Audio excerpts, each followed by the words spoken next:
Brittany placed her hands on her hips and spread her legs apart, taking a firm stance as she looked at the first woman.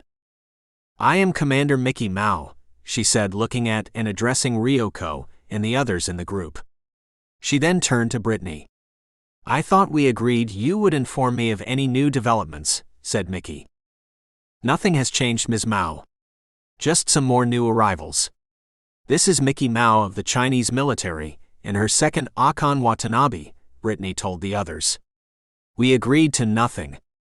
You are not in charge here, Ms. Mao. The only things we have discussed is you not trying to force your will on the other groups here, or overstepping your authority here, which is none," stated Brittany. Mickey scowled. She then turned, her long hair flowing behind her as she motioned to Akon to follow, as she left in a huff, her people following as she continued down the corridor. "Mickey and Akon," said Kuro Silk with apprehension in her voice. "Why would two Chinese women have Japanese names?" asked Ryoko.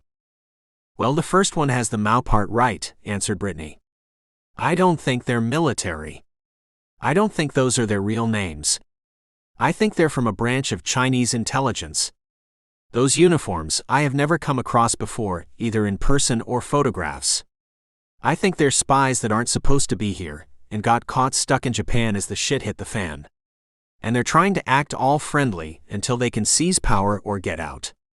She refers to herself as commander, which can be vague when it comes to actual rank. "I get the sense you really don't care for her," chided Ryoko.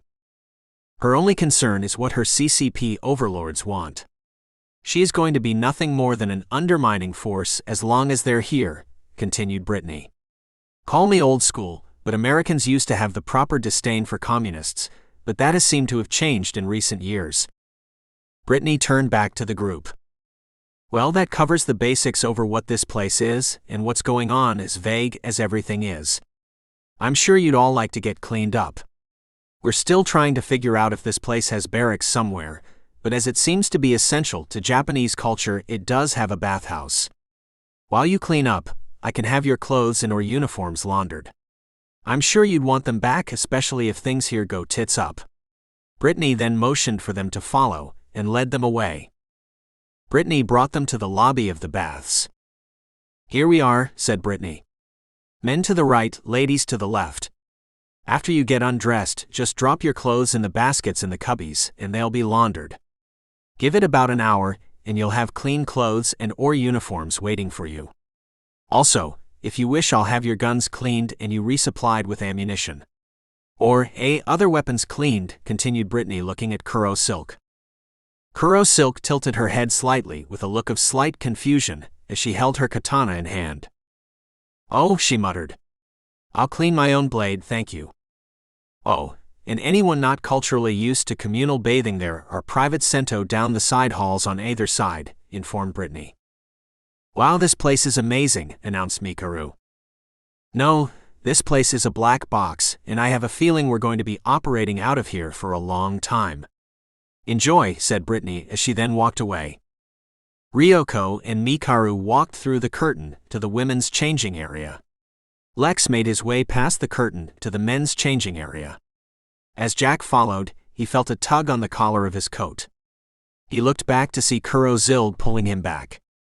He looked up as she towered over him. With her free hand, she stuffed two 10,000 yen notes into his inside breast pocket.